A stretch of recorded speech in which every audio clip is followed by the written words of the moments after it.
मेरा नाम है शिव शंकर तिवारी और मेरे पिताजी का नाम है श्री गौरी शंकर तिवारी। बहुत सारे लोगों ने बोला आप अपना नाम क्यों नहीं चेंज करते। मैंने बोला मैं नाम क्यों चेंज करूं।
मैं परमेश्वर का धन्यवाद देता हूं कि परमेश्वर ने हमारे भारत देश को ऐसे अभिषिक्त दासों से ब्लेस किया है।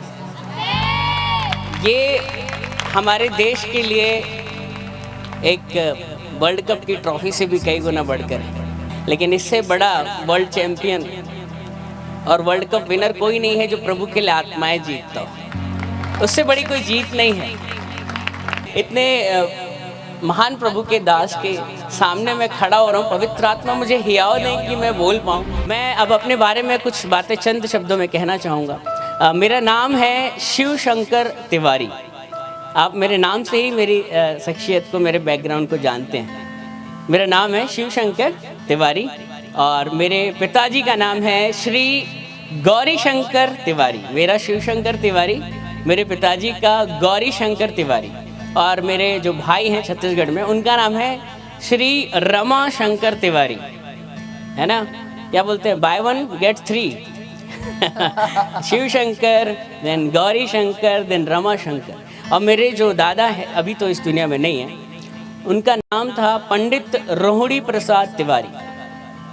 वो जबलपुर मध्य प्रदेश के, अगर कोई यहाँ पर है जबलपुर मध्य प्रदेश का वो जानता होगा, आधारताल कटरा मोहल्ला में एक बहुत प्राचीन गौरी शंकर एक मंदिर है।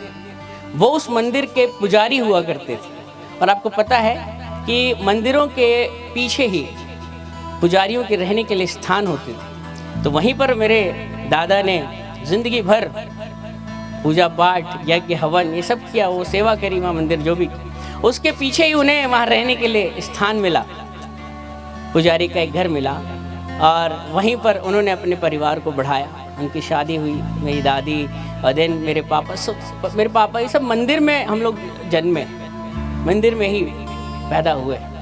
तो मैं उस जगह से उठकर आया हूँ और बचपन से ही यज्ञ कराना, हवन, पूजा पाठ ये सब देखकर हम पले बड़े हैं। ये सब हम देखते हुए पले बड़े।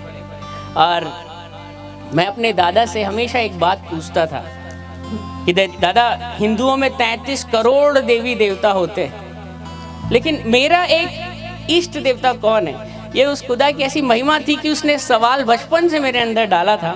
और मैंने पूछा कि दादा, मेरा इष्ट देवता कौन है कि जब मैं मुश्किल में पड़ूं तो मैं उसे बुला सकूं।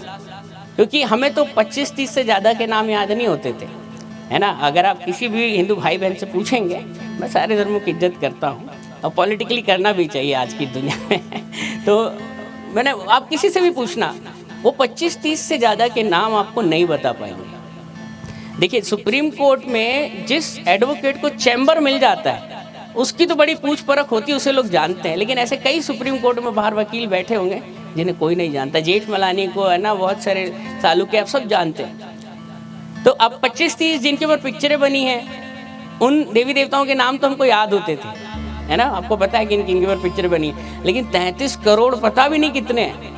तो मैं बोला कि दादा, मैं मुश्किल में पड़ूं तो मेरा इष्ट देवता, मेरा स्वामी कौन है। तो मेरे दादा हंसने लगे मुझ पे, बोले तू कैसा सवाल पूछ रहा है, तेरे नाम में ही तेरे सवाल का जवाब बैठता है कि तेरा नाम जो है वो एक शंकर गॉड के ऊपर है। बोले कि तेरे जो इष्ट देवता है वो शंकर है, उन्होंने मुझे बताया। और इसके साथ साथ एक रोचक बात मैं आपको ये भी बताना चाहूँगा कि मेरा जो जन्म हुआ है वो 1984 सन 29 फरवरी 29 फेब 1984, ये लीप ईयर था। 4 साल में एक बार मेरा बर्थडे आता है। 2020 में आया था, अब 2024 world cup to world cup चलता है मेरा, तो अभी 2024 में आएगा। और उस आप गूगल पे देख सकते हैं जाके, 29 फरवरी सन 1984 उस दिन महाशिवरात्रि थी, और मेरे मार्कशीट में आप देख सकते हैं। और इसीलिए मेरा नाम उन्होंने, क्योंकि मैं शिवरात्रि के दिन पैदा हुआ, मेरा नाम शिव शंकर तिवारी रख दिया। और हम जनरेशन से, पीढ़ियों से हम शंकर के ही उपासक थे। तो मेरे दादा ने बोला कि बेटा तेरा नाम शिव शंकर, तू शिवरात्रि के दिन पैदा हुआ, हम शंकर की उपासना करने वाले पीढ़ियों से, हम उस मंदिर में पूजा करते हैं, और फिर भी तो सवाल पूछता है कि मेरा इष्ट देवता कौन है। तो उन्होंने इस तरीके से मुझे समझा बुझा के चुप कराया। तो मैंने बोला ठीक है। तो मुझे याद है कि हम सुबेरे उठते थे, हमारी परवरिश ऐसी हुई कि सुबह उठना है। मैं अपने कॉलेज लाइफ, शादी के बाद तो नहीं कहूँगा, लेकिन कॉलेज लाइफ तक मैं कभी 7 बजे या 6:45 के बाद कभी सोया हूँ, मुझे याद नहीं आता। हमारा नियम था, हमें नहाना होता था, और नहाने के बाद हमारे घर में मंदिर होता था। हमें 5 मालाएं ओम नमः शिवाय की जपना ही जपना है। वह हमारा नित्य एक रूटीन था। और मेरी जो स्कूलिंग हुई है वो सरस्वती शिशु विद्या मंदिर, यहाँ पर कोई होगा, आई गेस होगा, हाथ खड़े कर सकते। सरस्वती शिशु विद्या मंदिर का मैं पढ़ा हूँ, जहाँ पर हम सर नहीं कहते थे, हम आचार्य जी कहते थे। जब हम सुबेरे जाते थे तो हमारी शुरुआत होती थी एकात्मता स्तोत्रम से। उसके बाद हम सरस्वती वंदना करते थे, उसके बाद हम गायत्री मंत्र पढ़ते थे, और इसी तरह 1 घंटा हमारा पूरा स्कूल भी ऐसा था जहाँ मंत्र ही मंत्र। मुझे इतने याद, मेरे को संस्कृत में 50 आउट ऑफ 50 आते थे, संस्कृत में बहुत अच्छा था, आज भी हूँ। तो हम लोग, और जब हम भोजन करते थे लंच के टाइम, रिसेस आवर में, तो उस भोजन को करने से पहले, जैसे आज हम लोग प्रेयर करते हैं फूड से पहले, तो उस वक्त हम लोग भोजन मंत्र करते थे। ओम सहना सुनक भुवक्तु सर्व, यानी पूरा 10 मिनट करेंगे, फिर खाना खाएंगे। उसके बाद जब छुट्टी होती थी तब बोले अब तो छोड़ देते होंगे टीचर, नहीं। उसके बाद संगठन मंत्र, आपको बताया संगठन मंत्र, संगठन जानते हैं, वो करते थे हम। और उस जगह से हम लोग उठकर आए। हम लोग सर को आचार्य जी कहते थे, और हमारे आचार्य भी धोती पहनते थे और कुर्ता, इस तरीके से। तो हम लोग वहाँ से पले बढ़े। लेकिन मैं बढ़ता गया, ये सवाल मेरे अंदर था कि दादा मेरा इष्ट देवता कौन है। अब दादा ने तो मुझे चुप करा दिया शंकर का बोल के, लेकिन मैं शंकर को, मैं माला भी जप रहा हूँ, उससे प्रार्थना भी कर रहा हूँ, पूजा पाठ कर रहा हूँ, लेकिन अंदर से क्या है, वैक्यूम है। वैक्यूम मतलब खाली से। नहीं यार, ये वो नहीं है जिसकी मैं तलाश कर रहा हूँ, है ना। कई बार रिश्ते आते हैं ना शादी के लिए, तो बहुत सारी फोटोज़ देखते हैं, बहुत सारे रिश्ते, नहीं यार ये वो नहीं है जो मेरे लिए बनी है। तो वैसा कुछ मेरे अंदर आ रहा है कि नहीं यार ये वो नहीं है जिसे मैं ढूंढ रहा हूँ। तो मेरा ये रूटीन हो गया था कि मेरे घर कोई भी पंडित आता था, पंडित हैं तो पंडित के घर मिलने के लिए पंडित, जैसे पास्टर है तो पास्टर के घर पास्टर आते हैं, तो मेरे घर भी जजमान लोग बड़े बड़े जगहों से आते थे। तो मैं उनसे हमेशा एक सवाल धीरे से मौका देखकर पूछ ही लेता था कि महाराज जी, गुरु जी, मुझे बताइए कि मेरा इष्ट देवता कौन है। तो कुछ लोग मेरा हाथ देखते, कुछ माथे की रेखा, कुछ इस तरीके से हमारी वो क्या बोलते हैं पत्रिका वगैरह देखते, और बोलते बेटा तुम एक काम करो, तुम कृष्ण भक्ति करो। किसी ने बोला तुम दुर्गा पाठ करो। लगभग 40-50 पेज वो हम पढ़ते थे, हमें याद है, बहुत कुछ हम करते थे। फिर वहाँ भी मेरे को लगा नहीं ये वो नहीं है जिसे मैं ढूंढ। फिर हमारे पास ऑप्शन बहुत होते हैं, हिंदुओं के पास ऑप्शन बहुत होते हैं। हम जैसे कपड़े चेंज करते रोज़ नए, अरे 33 करोड़ हैं, ज़िंदगी निकल जाएगी, लेकिन हर दिन एक नया होगा आपके सामने, फिर भी आप समझ रहे हैं। तो मैंने बोला यार ये नहीं है, ये चेंज करता रहा मैं बड़ा होता गया। ये करते करते मैं कॉलेज लाइफ तक पहुंच गया, लेकिन ये मेरी खोज जो थी वो ख़त्म नहीं हुई। मैंने साईं भक्ति भी करी, मैंने बहुत कुछ किया, लेकिन वो सवाल जो था वो वहीं का वहीं था। और मैं दुनिया की रंगीनियत में पड़ा, सारे जो दुनिया के गंदे काम हैं वो मैंने किए। कॉलेज लाइफ में गया, भारत के सबसे अच्छे कॉलेजेस में पढ़ने का मौका दिया। भारत के टॉप 14 बिजनेस स्कूल में से एक में मेरा चयन हुआ। और मुझे आज भी नहीं पता, मैं हिंदी मीडियम में पढ़ा लड़का, मैंने एक परीक्षा दी इंदौर में, और उस इंदौर में जो परीक्षा हुई उसमें भारत से 40 और जनरल कोटे से 8 लोग चुने जाने थे, और पेपर इंग्लिश में था। मैं हिंदी मीडियम का पढ़ा हूँ, मुझे नहीं पता वो आज भी मेरा एडमिशन कैसे हो गया। मेरे घर वालों को भी ताज्जुब है कि तेरा हो कैसे गया वहाँ। लेकिन परमेश्वर के जब आप डिवाइन प्लान को समझना शुरू करेंगे ना, तो आपके दिमाग के तार हिलने लग जाएंगे। वो ऐसा मास्टरपीस है, वो आपके गर्भ में पैदा होने से पहले उसने अपने पूर्व ज्ञान में अद्भुत है ना सेटिंग कर रखी है। आप मोबाइल के तार देखेंगे, समझ उससे भी ज़्यादा क्रिटिकल उसकी प्लानिंग। आप किस वक्त कहाँ खड़े हैं, क्या कर रहे हैं, और इस पृथ्वी के ऊपर आप किस साल, किस महीने, किस दिन, किस घंटे, किस सेकंड, किस मिली सेकंड आप अपने मुंह से प्रभु यीशु कहेंगे, वो भी निर्धारित है। यहाँ जितने लोग मौजूद हैं, यहाँ मैं आपको बताना चाहूँगा, हर एक इंसान जो आया है, ये कोई बाई चांस वाली बात नहीं है। ये बहुत सालों पहले लिखा गया था कि सन 2008 में अगस्त महीने में तिवारी खानदान में से, जिसमें कई लोग आए, कई तिवारी आए और कई तिवारी मर गए, उन तिवारी की पीढ़ियों में से एक तिवारी निकलेगा जिस पर मैं अपनी कृपा करूंगा, जिस पर मेरा सूर्य उदय होगा। कई तिवारी आए, कई तिवारी चले गए, अंधकार नहीं हटा, लेकिन यहोवा ने निर्धारित किया था कि ऐसा कुछ होगा कि 1984 में इस दिन इस नाम का एक पैदा होगा, और वो मेरी गवाही देने के लिए इस विचित्र नाम से खड़ा होगा कि जब वो नाम तो बोलेगा शिव शंकर तिवारी, लेकिन बोलेगा जय मसीह की, हालेलुया। बहुत सारे लोगों ने बोला आप अपना नाम क्यों नहीं चेंज करते। मैंने बोला मैं नाम क्यों चेंज करूं, मैं जब अपना नाम बताता हूँ शिव शंकर तिवारी, और जब मैं कहता हूँ हालेलुया जय मसीह की, उसी वक्त शैतान के मुंह में ऐसा थप्पड़ पड़ता है कि उसकी भी अकल ठिकाने आती है कि जिसे यहोवा ने चुना है उसे कोई है ना, उसे कोई रोक नहीं सकता, उसे कोई दबा नहीं सकता। उस यहोवा की ही युक्ति सफल होती है। चाहे आप किसी भी दिन पैदा हो जाए, कुछ भी नाम हो जाए, किसी भी कुल में हो जाए आप, अगर यहोवा ने आपको चुना है तो आप वहाँ से निकाल ही लिए जाए। उसने हमें चट्टान में से खोद कर निकाला, लिखा वचन कहता है। तो अभी मैं बताऊँगा कि मैं कॉलेज पहुँचा, भारत के टॉप 14 बिजनेस स्कूल में मेरा एडमिशन हुआ। मैंने bachelor of hospital administration, master of hospital administration किया। तो मैंने अपने BHE की पढ़ाई करी। जब मैं ग्रेजुएशन कंप्लीट किया तब मैं पोस्ट ग्रेजुएशन में आया MHA करने के लिए। तब मुझे एक क्रिश्चियन एक लड़की मिली, मेरी क्लासमेट थी वो, और उन्होंने मुझे बोला कि देखो यार तुम्हारे तो बहुत सवाल रहते हैं। मैं सवाल बहुत पूछता था, मैं फेमस था इस बात के लिए, तर्क वितर्क करना मेरी आदत। बोले तुम्हारे बहुत सवाल रहते हैं, तुम एक काम क्यों नहीं करते, तुम बड़ा खोज रहे हो तुम्हारा इष्ट कौन है, ये तुम एक काम क्यों नहीं करते, तुम यीशु मसीह से प्रार्थना करके देखो, वो तुम्हारे सारे सवालों के जवाब दे देंगे, और हो सकता है शायद तुम्हारी तलाश भी ख़त्म हो जाए। तो मैंने बोला कि देखिए ऐसा है कि मैं सारे धर्मों की इज्जत करता हूँ, और मैं प्रभु यीशु मसीह की भी इज्जत करने के लिए तैयार हूँ, क्योंकि हिंदुओं का दिल इतना बड़ा होता है कि जब हम 33 करोड़ को पूछ सकते हैं तो 33 करोड़ प्लस 1 एक और करने में हमारा क्या जाता है। हमें तो जहाँ हमको भी शामिल कर लेंगे, हमारे को बहुत जगह है हमारे पे, हम कर लेंगे उन्हें। लेकिन आप अगर बोलोगे नहीं नहीं नहीं नहीं वो 33 करोड़ को डिलीट करो, सिर्फ एक यीशु मसीह को मानो, मैंने बोला आई एम सो सॉरी, मुझसे तो ये नहीं हो सकता है ना। हम अपनी देवी देवताओं को, हम अपनी संस्कृति को, अपनी जड़ों को यहाँ से, मैं ना ये नहीं हो सकता। अगर आप कहोगे सिर्फ यीशु मसीह, तो आई एम सो सॉरी, फिर ये तो डील आगे हो नहीं सकती। तो उसको भी समझ में आ गया पक्का पंडित है, ये मेरी बातों में आने वाला है नहीं। अब पंडित लोग दुनिया को बनाते हैं, कोई हमें कैसे बना सकता था। और ये बात प्रभु को भी पता थी कि ऐसे तो आएगा नहीं है मुझ में ना, मैं बड़ा ढीठ था, मेरे से तर्क वितर्क में लोग ज़्यादा जीतते नहीं थे।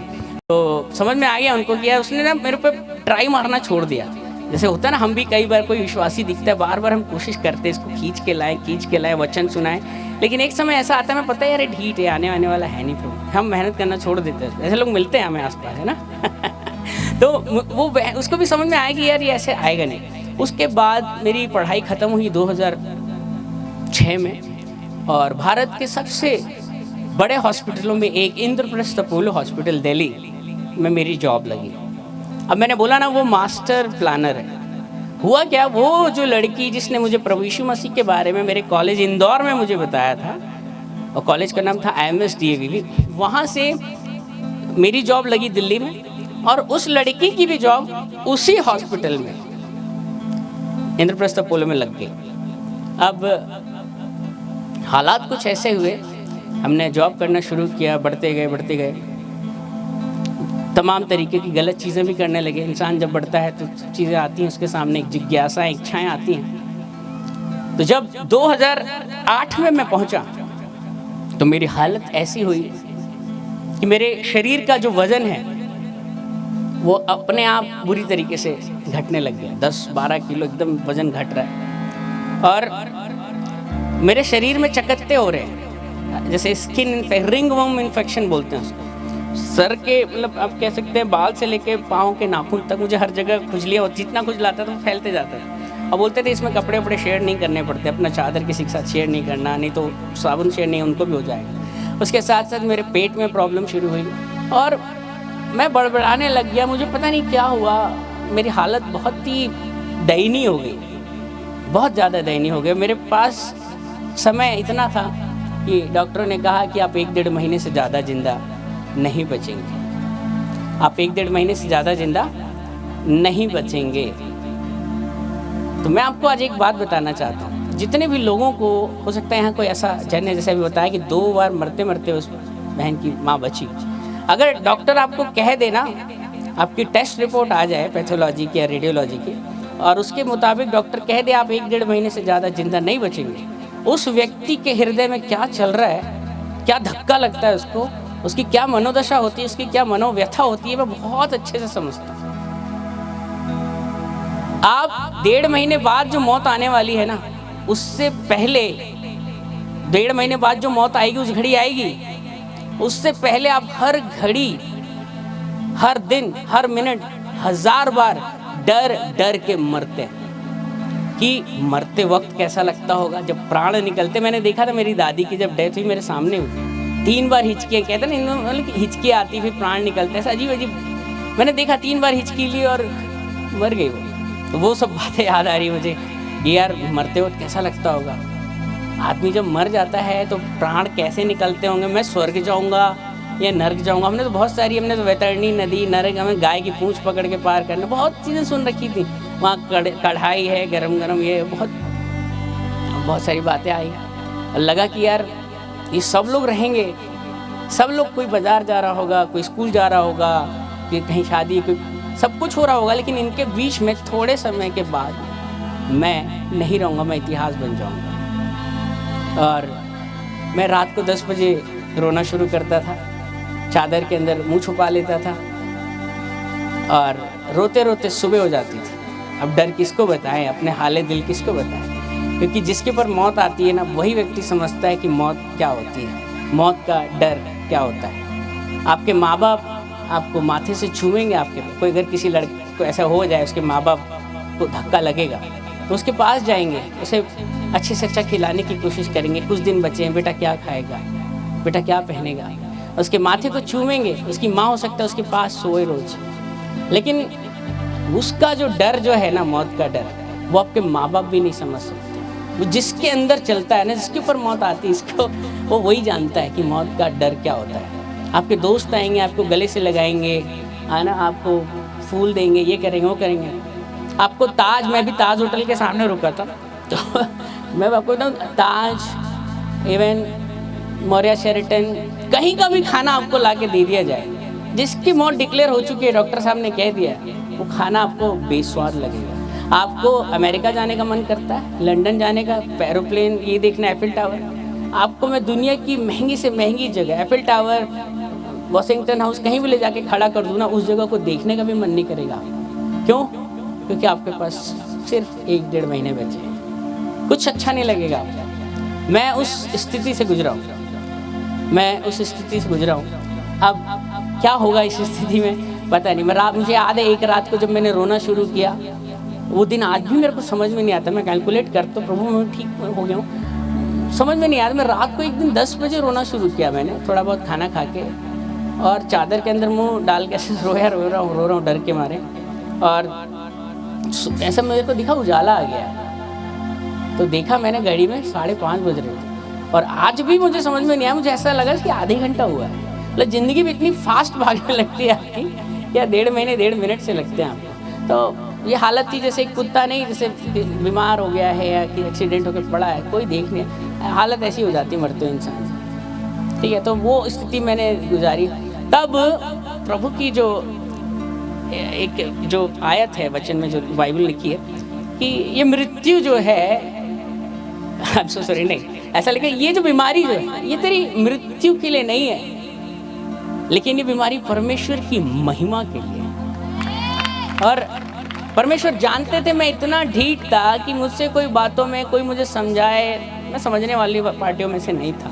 आज बहुत से लोग, कोई अमेरिका से आया, कोई कहीं से आया, किसी ने इधर डाला, कोई टीवी में गवाही गई, 4-5 लाख लोग देख चुके, मुझे खुद नहीं पता कहाँ कहाँ गई। लेकिन मुझे आज मैं उन दिनों को याद करता हूँ तो मैं उन दिनों का दिल से धन्यवाद देता हूँ। जैसे दाऊद कहता है भजन में, अच्छा हुआ प्रभु जो मुझे ये दुख हुआ, क्योंकि अगर ये दुख नहीं होता तो ये जो अनंत काल का जो सुख है ये मुझे नहीं मिलता। तो मैं मरने वाला था, तो वही फ्रेंड जिसने मुझे पहले भी यीशु मसीह के बारे में बताने की कोशिश 2004 में करी थी, और अब 2008 आ गया था। उस वक्त हम पढ़ रहे थे, अभी हम नौकरी कर रहे थे एक ही जगह, और उसने मेरी हालत देखी जब, तो उसने फिर से प्रयास किया। उसने मुझे कहा कि तुम एक काम करो, तुम मेरे साथ एक जगह प्रार्थना कराने के लिए चलो। उस जगह में बहुत सारे लोग मौत के मुंह से बाहर आते हैं, बड़े बड़े अद्भुत चिन्ह चमत्कार होते हैं। तो अब कहते हैं ना कि मरता क्या नहीं करता, मुश्किल में लोग गधे को बाप बनाते हैं। यहाँ तो खुदा की बात थी, है ना, यहाँ तो परमेश्वर की बात हो रही थी। तब आप अगर मरने वाले होंगे ना, तो आप देखिएगा अच्छे अच्छे पंडित, अच्छे अच्छे दूसरे है ना पंडित, हमको अगर इसे देखा जाए, हमारे इसमें क्या करते हैं, हमें किसी मजार के आगे बोल दो मत्था टेको, इधर चादर चढ़ा दो, इधर दिए, इधर तांत्रिक बाबा बैगा, कुछ भी ऐसे नाच नचाते हैं ना। एक बार मरने वाला तो हो इंसान, फिर देखिए कैसे पीछे पैसा खींचते हैं। ये जो डर का बिजनेस है ना, बहुत बड़ा है। ये जो मृत्यु का डर है ना, ये बहुतों को कंप्रोमाइज करने के लिए। तो मैं भी बोला यार छोड़ना हिंदू धर्म, जान है तो जहान है, जान बस्ती, इससे बड़ा क्या है, चलते हैं। तो मैं भी बोला कि छोड़ो अपना अहम, मैंने उसको बोला कि ठीक है मैं तुम्हारे साथ चलता हूँ। तो जब मैं वहाँ गया तो वो एक प्रेयर सेंटर था, और वो एक बड़ा सा हॉल था, और वहाँ पर प्रभु यीशु मसीह की उन्होंने एक कमर तक की एक फ़ोटो बस लगा रखी थी,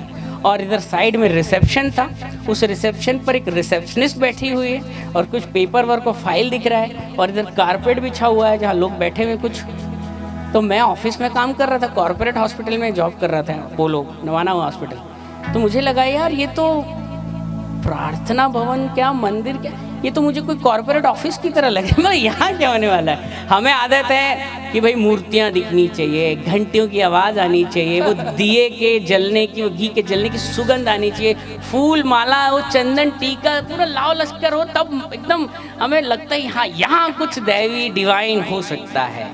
लेकिन वहाँ तो हमें लगा है तो ऑफिस टाइप का माहौल लग रहा है, यहाँ क्या होगा। मैंने बोला चलो अब आ गए हैं तो आ ही गए, देखते हैं क्या होता है। अब आ तो गए, उखली में सर दे दिया, तो देखते हैं क्या होता है। उसके बाद एक और हाइट हो गई। हम लोग तो लिखा पढ़ी करते थे ना हॉस्पिटल में, पेपर वर्क। वो रिसेप्शनिस्ट ने मुझे एक फॉर्म पकड़ा दिया, एक फॉर्म पकड़ाया, और वो था प्रेयर रिक्वेस्ट फॉर्म।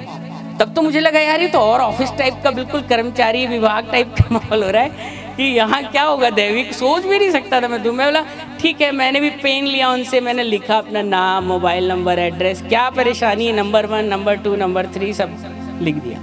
नीचे साइन भी करे कि हाँ मेरी ही परेशानी है। उसके बाद मैंने बोला यहाँ क्या होगा, देखते हैं। हम लोग बैठ गए, मैं बैठ गया, वो जो फ्रेंड थी वो भी मुझे लेकर गई थी, वो भी बैठ गई। हम वेट करेंगे, देखते हैं क्या होता है। और थोड़ी देर बाद एक प्रेयर वॉरियर आई, उसके हाथ में एक बाइबल थी, और वो मेरे सामने आके बैठ गए, और उसने बाइबल खोली और कुछ आयत, मतलब प्रेयर रिक्वेस्ट फॉर्म पढ़ा उसने, और प्रेयर रिक्वेस्ट फॉर्म को पढ़ने के बाद मेरी तरफ उसने देखा और बाइबल खोली, और बाइबल से कुछ आयतें वो पढ़कर मुझे समझाने की कोशिश करने लगी। और उसने कहा कि भाई आप मत डरिए, विश्वास रखिए, क्योंकि जो काम मनुष्यों से नहीं हो सकता वो परमेश्वर से हो सकता है। और इस तरीके की कई बातें वो मुझे बाइबल से बताने की कोशिश कर रही है। मैं आपको बताऊं, आपको अगर सर्दी हो जाएगी ना तो आपको बड़ी चिड़चिड़ाहट होती है, कुछ अच्छा नहीं लगता, आप बड़े चिड़चिड़े। आप जब मरने वाले होते ना तब आप और ज़्यादा नीरस हो जाते, कुछ भी अच्छा नहीं लगता उसमें, कुछ भी अच्छा नहीं लगेगा। तो मैंने बोला, उसकी इतनी सुंदर बात सुन के आपने तालियां बजाई। मैंने क्या बोला पता है? मैंने बोला देखो सिस्टर, ऐसा है, ये जो भगवान है ना, ये सब बकवास की बात है। मैंने लिटरली ये लाइन बोला। मैंने बोला देखिए ऐसा सिस्टर, भगवान जो है ना, ये सब बकवास की बातें हैं। लोग ऊपर देखते हैं, अपना दुखड़ा रोते हैं, उनको कोई लग रहा है कि ऊपर एक कोई बैठा है, कोई है तो सुन रहा है और एक दिन सब कुछ ठीक कर देगा। मैंने बोला बकवास की बात है, ऊपर कोई नहीं बैठा, ये दुनिया बेवकूफ़ बन रही है, शगुफे में गलतफहमी में जी रही है, कोई नहीं बैठा ऊपर, कोई भगवान नहीं है। मैंने बोला 24 साल की मेरी उम्र है, मैंने क्या पाप कर दिया, मैंने क्या दुनिया देख ली कि आज मैं मरने पे हूँ। अगर भगवान होता तो क्या वैसा न्याय और निष्ठुर होता कि मुझे मरने देता हो? तो मुझे और वचन से समझा रही है, क्योंकि उसके पास मेरे जैसे 3600 लोग रोज आते होंगे प्रेयर सेंटर में, ऐसे ही लोग तो आते हैं, है ना। वो कहते हैं ना कि दुख में सिमरन सब करें, सुख में करे ना कोई, जो सुख में सिमरन करे तो दुख काहे को होए। हमें बता रहा हूँ, अगर इस संसार से पीड़ा, बीमारी, मृत्यु, क्लेश, कर्जा हट जाए ना, हट जाए पूरी तरीके से, तो मंदिर, मस्जिद, गुरुद्वारों में ताले लग जाएंगे। आज आप यहाँ बैठे हैं, मैं धन्यवाद देता हूँ उन लोगों का जो बिना किसी परेशानी के यहाँ अपने सुख में बैठे हैं। आमीन। मंदिर, मस्जिद में ताले लग जाएंगे अगर ये परमेश्वर का हथियार है। पता आपको, दुख, जैसा वो भजनकार, अच्छा हुआ ये जो दुख मुझे हुआ, मैं तेरे करीब तो आ रहा हूँ। तो मैंने वो उन दुख भरे दिनों को मैं धन्यवाद देता हूँ। अगर मेरी हालत उस दिन कुत्ते के समान, वो बुरी हालत में मैं नहीं जाता, तो आज शायद ये जो असीम खुशी मेरे अंदर है, ये जो एक अद्भुत बात मेरे अंदर है, ये हो ही नहीं पाती। तो परमेश्वर जब आपको मिस करता है ना यार, ये बहुत दिन से प्रार्थना, तो परमेश्वर क्या बोलता है, एक छोटा सा दुख डालता हूँ इसको ना, एक छोटा सा बीमारी डालता हूँ। देख कैसे परमेश्वर जब आपको गले लगाने के लिए तड़पता है ना, जब आपको मिस करता है, वो आपकी कमी को छोटे मोटे दुख डाल देता है, तो आप क्या करते हैं, उसके करीबी में आते हैं। तो दुखों को हमेशा बुरा मत समझिए। कई बार ये परमेश्वर का प्यार करने का, लाड़ करने का भी एक तरीका है। हर एक दुख आपकी मृत्यु और आपके नाश होने के लिए नहीं होता, कई दुख आपके आत्मिक उन्नति के लिए भी होते हैं, है ना। तो मैं अपने विषय पर आता, तो मैं आज जब मैं उस हालत में पहुंचा, मैं उससे बोला देखो सिस्टर, ऐसा है, बकवास की बातें हैं ये सब, विश्वास बकवास की बातें हैं। परमेश्वर, स्वर्ग, नर्क, कौन है इतना विश्वास में कि वो बोले मैं ट्रक के आगे कूद जाऊंगा, मेरा भगवान मुझे बचा लेगा, मैं छत से कूद जाऊंगा, मेरा भगवान मुझे, वैसे कौन है, कोई है ऐसा? किसने देखा है? मैंने बोला परमेश्वर, किसी ने देखा है भगवान को? मैं उसमें भगवान बोलता था, मतलब किसी ने देखा है भगवान को? किसी ने नहीं देखा। सो बस कहने सुनने की बातें। और इस तरीके से बहस करते करते आधा घंटा हो गया, लगभग 40 मिनट। वो मुझे समझा रही, मैं उसे जवाब दे, प्रत्युत्तर चल रहा है। और आधे घंटे बाद मुझे ऐसा लग रहा है जैसे मैं आपसे बात कर रहा हूँ, जिस फ्लो में ऐसी बात कर रहा था, अचानक मुझे ऐसा लगा कि मुझे रोना है। मुझे ऐसा लग रहा है कि मुझे रोना है। मेरा दिमाग नहीं कह रहा है मुझे रोना है, मेरे को ऐसे कोई भाव भी नहीं आ रहे हैं, मैं हंस रहा हूँ लिटरली ऐसे। मुझे ऐसा लग रहा है मुझे रोना है। मैं बस ऐसा है कि बस आंसू निकलने वाले हैं, मुझे समझ में नहीं आ रही क्या हो रहा है मेरे साथ। और मैंने थोड़ी देर बाद अपनी फ्रेंड को ऐसे हंसते बोला, अचरज वाली मुस्कुराहट कर, पता नहीं क्या हो रहा है, मुझे हंसने का मन मैंने बोला मुझे रोने का मन कर रहा है, मुझे रोने का मन कर रहा है, मेरे आंसू निकल रहे, पता नहीं क्यों। मैं ऐसे अचरज, मैंने 5-6 बार ऐसे बोला होगा और मेरी आंखों से आंसू निकलने लग गए। मैं फफक कर और फूट कर जो रोना होता है ना, मैं वो रोने लगा। आप किसी बच्चे को अच्छे से 3-4 झापड़ मारो, उसके बाद बहुत तेज रोने लगता है, भैं में चुप हो, वो नहीं हो पाता, चलता रहता है। मैं चुप होने की, अरे लोग देख रहे हैं मैं रो रहा हूँ, मैं इतने बड़े हॉस्पिटल में मैनेजर हूँ, तो मैं अपने आप को चुप कर, मैं चुप ही नहीं हो पा रहा। एक मेरी सांसी सी, मैं फफक के रोने लगा। और मुझे नहीं पता मैं उस समय क्या क्या बोल रहा था। मैंने बोला भगवान प्रभु मुझे माफ़ कर दो, मैं मरना नहीं चाहता, मुझे बचा लो, मुझे मरने से सच में बहुत डर लगता है, मैं जो भी बोला मुझे माफ़ करो। और थोड़ी देर बाद मैंने देखा मेरी जो वो फ्रेंड है वो भी रोने लग गई। तो मुझे ऐसा लगा कि शायद इसको मुझ पर दया आ रही होगी, कैसा बेचारा दयनीय स्थिति में बेचारा है ना, वो भी रोने लग गई। तो मैं बोला अच्छा। थोड़ी देर बाद में क्या हो रहा है, वो जो प्रेयर वॉरियर है वो भी रोने लग गई। तो बिल्कुल हम तीनों रोने लग गए। अजीब ही कुछ हो गया, मतलब ये मैंने कुछ एक्सपीरियंस पहले ही नहीं किया था पृथ्वी, कुछ अलग ही हो रहा था वहाँ पर। हम तीनों रो रहे हैं, रोते ही चले जा रहे हैं। मैं अपना लगा हुआ हूँ, वो अपना प्रेयर कर रहे हैं। वो प्रेयर वॉरियर मेरे ऊपर हाथ रख के दुआ करी, प्रभु यीशु के नाम से चंगा हो, दया कर प्रभु, बचा प्रभु। अपनी तरफ से जो वो करती है, जैसे हम लोगों को जो प्रेयर में आता है हम बोल देते हैं सब, प्रभु तेरे कोड़े खाने से हम चंगे, पत्रस 2:24 सब वो कर रही है बेचारा अपने जो कर सकती थी। और मैं रो रहा हूँ, वो मेरे ऊपर हाथ रख के प्रार्थना कर रही है। और हिंदुओं में कहा जाता है कि अगर आपको भगवान को देखना है, तो आपको हिमालय जाना पड़ता है, आपको तपस्या करनी पड़ती है, आपको हट करना पड़ता है, आपको योग करना पड़ता है, तब कहीं जाके परमेश्वर का मन हुआ तो दे देंगे दर्शन, नहीं तो उसकी भी गारंटी नहीं है। अब मेरे साथ क्या हुआ, जब हम लोग आधा घंटा रो रहे हैं, सब चल रहा है, मुझे जैसे कोई कह रहा है ओपन योर आईज, अपनी आंखें खोल। अब फिजिकली सुन नहीं रहा हूँ, बट ऐसा मन में आ रहा है अपनी आंखें खोल। तो मैंने जब अपनी आंखें खोली तो वहां पर वो जो प्रभु यीशु मसीह की, मैंने एक बताया था ना, एक कमर तक की फोटो लगा रखी थी। प्रभु यीशु मसीह का चेहरा सा बनाया और कमर तक की फोटो, मुझे लग रहा था यीशु मसीह। अब लोगों के विश्वास को बढ़ाने के लिए कई बार लगा देते हैं लोग, हालांकि ये सब में कोई वैल्यू नहीं है। तो मैं वहाँ क्या देख रहा हूँ, जब मैंने अपनी आंखें खोली तो वहाँ वो फोटो, वहाँ वो जो पिक्चर थी बड़ी सी पोस्टर, वो वहाँ था ही नहीं,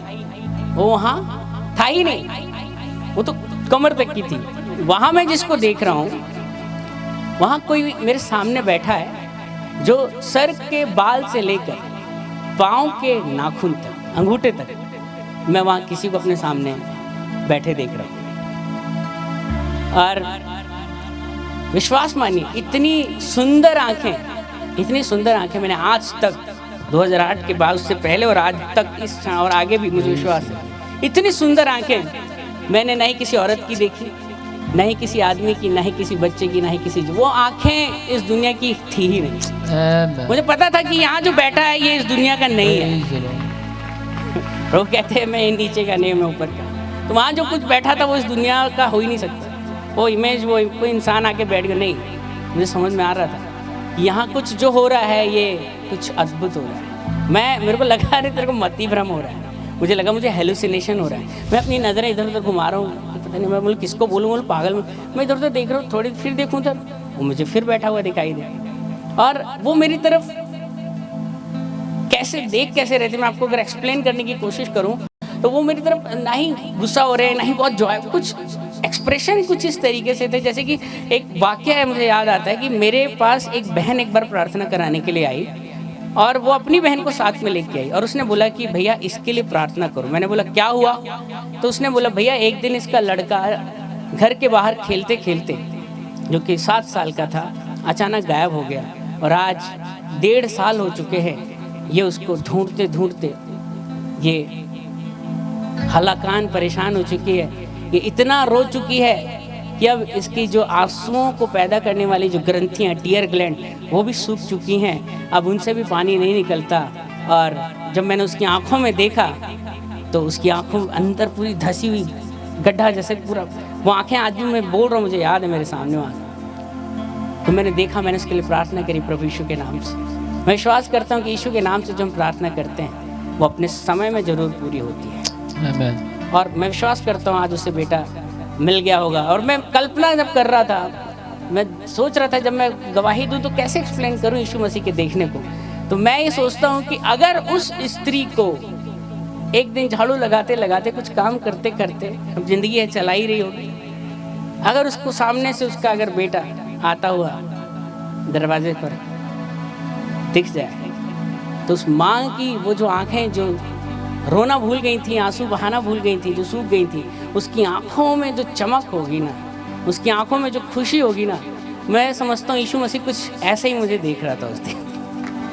क्योंकि बाइबल में लिखा है कि जब एक आत्मा बचती है ना तो स्वर्ग में जश्न होता है, जश्न होता है। वहाँ पे स्वर्गदूतों के साथ सेलिब्रेशन होता है बहुत बड़ा, वो अपने ही तरीके के डेग, अपने ही तरीके का डिनर, स्वर्ग का जश्न करता है स्वर्ग। जब एक आत्मा प्रभु से मिल जाती है, उसका दीदार प्रभु के साथ हो जाता है, जब वो प्रभु के साथ कनेक्ट हो जाता है, तो प्रभु मुझे कुछ ऐसे ही देख रहे थे। मेरी 99 भेड़ें तो मेरे पास हैं, लेकिन वो मेरी एक जो खो गई थी भेड़, वो मेरा खोया हुआ एक सिक्का, वो मेरा बेटा आज मुझसे मिल गया है। आज हम एक हो चुके हैं। वो जो मेरे गर्भ में आने से पहले जो बातें लिखी गई थी कि सन 2008 में इस तारीख को इतने घंटे इतने बजे ये होगा, वो उस दिन वहाँ मेरे साथ हो गया। और वो जो सवाल जो बचपन से मेरे अंदर पवित्र आत्मा नहीं डाला था, अगर वो सवाल नहीं होता, वो परिस्थितियाँ नहीं होती, तो आज मैं भी यहाँ नहीं होता, मैं उस सच्चे खुदा को नहीं जान पाता। वो मेरा इष्ट देवता, वो मेरा गुरु, वो मेरा स्वामी, वो मेरा मालिक, वो मेरा पति, वो मेरा मित्र, मेरा भाई, वो सब कुछ। तुम्हें वो माता च पिता तुम ही हो, तुम्हें वो बंधु च सखा तुम ही हो। वो मुझे मिल गया। वो मेरा इष्ट देवता, मेरा कुल देवता, कुछ भी कहिए, वो मुझे मिल गया। और वो जो मुझे लेकर गई थी प्रेयर हॉल में, प्रेयर सेंटर में, वो लड़की के बारे में आपको बताऊंगा मैं। वो लड़की जो है इस वक्त, उसने मेरी आत्मा को, उसने ज़िंदगी को तो बचाया उसने, लेकिन मेरी उस अनंत ज़िंदगी को भी बचा लिया। शरीर को तो बचा लिया उसने, मेरा आत्मा ही बचाया। अगर वो नहीं सुनाती तो, अगर वो भी आलसी हो जाती तो क्या करा उसने? सिर्फ प्रेयर सेंटर ही तो ले गई। उसको नहीं आता था प्रेयर करना, वो इतना बाइबल में नहीं था उसको कुछ। जिसने, मैंने सोचा जिसने मेरी ज़िंदगी बचाई, उसको ज़िंदगी का लाइफ पार्टनर ही बना लिया जाए तो अच्छा है। और इस वक्त मेरे साथ यहाँ बैठी हुई हैं बिंसी। यही वो लड़की थी जब हमारी शादी नहीं हुई थी, ये मुझे लेकर गई थी उस प्रेयर सेंटर में। और आज हमारा एक बेटा है, सामर्थ नाम है इसका। मैं इस अद्भुत गवाही के लिए परमेश्वर का धन्यवाद।